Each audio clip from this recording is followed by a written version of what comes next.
কিয়ামতের মাঠে 1999 জন মানুষ জাহান্নামে যাবে, নাউজুবিল্লাহ। তো এটা কঠিন পরীক্ষা।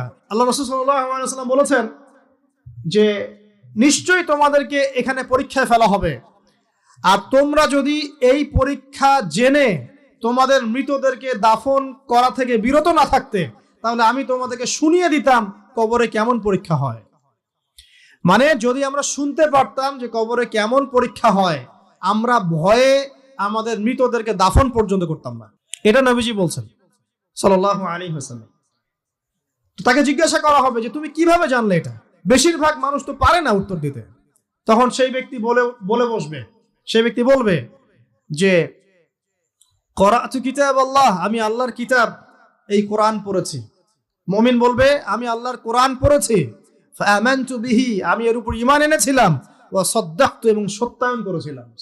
অতএব দুনিয়াতে যারা দ্বীনের জ্ঞান অর্জন করছে না, কোরআন পড়ছে না, হাদিস পড়ছে না, পড়াশোনার চেষ্টা করছে না, জানার চেষ্টা করছে না, কবরে পার পাওয়া ডিফিকাল্ট আছে। এটা একটা অন্যতম প্রশ্ন। আমরা কিন্তু মনে করি 3টা প্রশ্ন হচ্ছে, আসলে প্রশ্ন হচ্ছে কয়টা? 4টা। 3টার পরে আরো একটা এক্সট্রা। কিভাবে জানলে? তখন উত্তর দিচ্ছে আমি আল্লাহর কিতাব পড়েছি, ঈমান এনেছি, সত্যায়ন করেছি। সুবহানাল্লাহ। নবী সাল্লাল্লাহু আলাইহি ওয়াসাল্লাম হাদিসের পরের অংশে বলছেন যে যখন কাফের বান্দাকে উঠানো হবে, তখন ডানেও কিছু নাই, বামেও কিছু নাই, সামনে পিছনে কিচ্ছু নাই।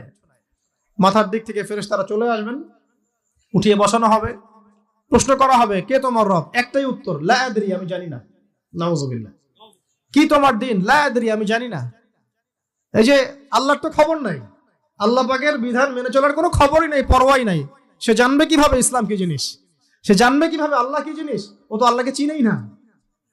দিব্যি বলে বেড়াচ্ছে মহাবিশ্ব সৃষ্টি হয়েছে বিগ ব্যাং থেকে, আল্লাহ বলে কেউ নাই। মানুষ সৃষ্টি হয়েছে বান্দর থেকে, নাউজুবিল্লাহ। ওই যে ডারউইনের মতবাদ, কি থিওরি অফ এভলিউশন নাকি, তাই তো মনে হয়, অনেকদিন আগে পড়ছি ভাই, ভুলে গেছি। তো যাই হোক, মানুষ তো আল্লাহকে চিনছে না। এখনো মানুষ মনে করছে যে আল্লাহ বলতে কেউ নাই। এবং এই মুক্ত চিন্তার নামে, বাক স্বাধীনতার নামে নাস্তিকতার যে চর্চাটা বেড়েছে বাংলায়, এটা আশঙ্কাজনক। বড় বড় বিশ্ববিদ্যালয় থেকে পড়ে আসছে, অনেক সময় দেখলাম বড় বিশ্ববিদ্যালয়ের প্রফেসর, সে বলছে যে মহাবিশ্ব বিগ ব্যাং দিয়ে সৃষ্টি হয়েছে, সৃষ্টিকর্তা নাই এখানে। তো মুসলিম বিজ্ঞানীর একটা কথা বলতেন যে মানুষ বিজ্ঞান সম্পর্কে অল্প জানলে নাস্তিক হয়ে যায়, আর অনেক গভীর জ্ঞান অর্জন করলে আল্লাহর কাছে আত্মসমর্পণ। খেয়াল করে দেখবেন, ডক্টর, ইঞ্জিনিয়ার যারা বড় বড় লেভেলে চলে গেছেন, অনেক সিনিয়র, তারা কিন্তু বেশিরভাগ নামাজি দেখবেন, নামাজ পড়ে, দান সদকা করে, সমাজ কল্যাণমূলক কাজ করে। তারা কিন্তু রোগীর সেবা করতে গেলেও বলে যে নামাজ পড়িয়েন, রোজা রাখিয়েন, তারা কিন্তু বলে।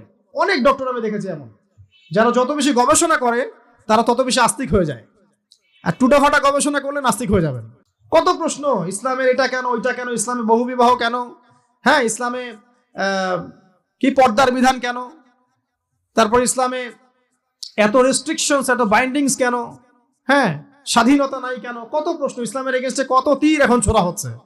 তো এই ব্যক্তি কেমন করে উত্তর দিবে যে মাহদিনুক, তোমার দিন কি? আল্লাহর দিকে কত প্রশ্ন ছোড়া হচ্ছে, কত শিরকের পাপ আমরা করছি, অনেক সময় মুসলিম হয়েও শিরকের পাপ করছি। কিভাবে উত্তর দিবে? মান রব্বুক। 3 নাম্বার প্রশ্ন যখন করা হবে, এই ব্যক্তিকে দেখো দেখি, সে বলবে যে আমি জানি না এই ব্যক্তিকে, তবে শুনেছিলাম, মানুষের মুখে শুনেছিলাম, মানুষ যা বলতো আমি তাই বলতাম।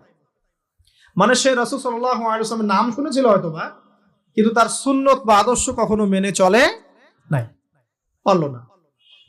এবার জান্নাতি ব্যক্তি হলে কি হতো? ওই যে সূর্য ডুবছিল যেখানে, তার দৃষ্টির সীমা পর্যন্ত কবরকে প্রশস্ত করে দেয়া হতো, এবং জান্নাতের একটা দরজা তার কবরে খুলে দেয়া হতো। এটা কিভাবে করা হবে সেটা আল্লাহ পাক জানেন, এটার ব্যাখ্যা করার জ্ঞান আল্লাহ আমাদেরকে দেন নাই। যেই মানুষের ক্ষুদ্র জ্ঞানে মানুষ ব্যাকটেরিয়া, ভাইরাস নিয়ে গবেষণা করতে হিমশিম খেয়ে যায়, সে মহাবিশ্বের স্রষ্টা নিয়ে কিভাবে গবেষণা করবে? আল্লাহ পাকের অসীম জ্ঞানের সামনে আমার জ্ঞান কি? খুবই ক্ষুদ্র। হাদিসে এসেছে বুখারী শরীফের মধ্যে, যে একটা মহাসমুদ্রের মধ্যে যদি একটা পাখি 1 ফোঁটা পানি উঠিয়ে নিয়ে যায়, ওই 1 ফোঁটা পানি হচ্ছে মহাবিশ্বের জ্ঞান, আর বাকি পুরো মহাসাগর হচ্ছে আল্লাহ পাকের জ্ঞান। তো আমরা এই ক্ষুদ্র জ্ঞানের মানুষ হয়ে আল্লাহর জ্ঞানকে কেমন করে পেনিট্রেট করতে পারি? তো আল্লাহ পাক জান্নাতের দরজাগুলো খুলে দিবেন, একটা দরজা খুলে দিবেন, সেখান থেকে বাতাস আসবে, সে জান্নাতের নাজ নিয়ামত উপভোগ করতে থাকবে এবং তার রূহটাকে সবুজ রঙের পাখির আকৃতিতে জান্নাতে রেখে দেওয়া হবে। ইল্লিন মানে ওখানে জান্নাতের নিয়ামত সে পাবে। এটাকে বলা হয় দারুল বারজাখ বা বারজাখের জীবন। জীবন অনেকগুলো, একটা ছিল রুহের জগৎ। রুহের জগতে আমরা সবাই ছিলাম। শোনেন, রুহের জগতে যার সাথে যার বন্ধুত্ব ভালোবাসা গভীর ছিল, দুনিয়াতে তার সাথে তার ভালোবাসা বেশি। এটা হয়তো জানেন না, জানতেন হাদিসটা? রুহের জগতে যদি কখনো আপনার সাথে আমার দেখা হয়ে থাকে, দুনিয়াতে আপনার সাথে আমার দেখা হবে ইনশাআল্লাহ। রুহের জগতে যদি আপনার আমার মধ্যে ঘনিষ্ঠ ভালোবাসা থেকে থাকে, এখানে